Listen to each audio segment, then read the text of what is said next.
আজ সন্ধেবেলা ঝটপট বানিয়ে নিয়েছিলাম গাজরের হালুয়া।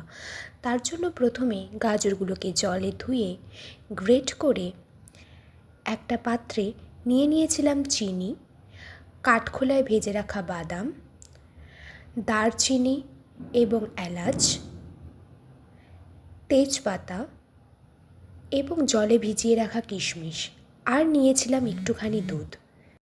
তারপর কড়াইয়ে কিছুটা ঘি গরম করে তাতে দারচিনি, এলাচ, তেজপাতা দিয়ে কিছুক্ষণ নাড়াচাড়া করে সেটা ভাজা হয়ে গেলে কড়াইয়ে দিয়ে দিয়েছিলাম গ্রেট করে রাখা গাজর। গাজর দিয়ে দেওয়ার পর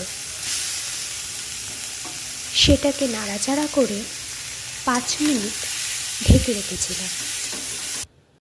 তারপর পরিমাণ মতো চিনি অ্যাড করে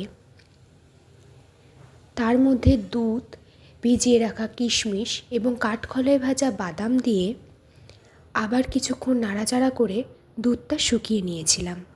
দুধটা শুকিয়ে গেলে তাতে 1 চামচ ঘি অ্যাড করে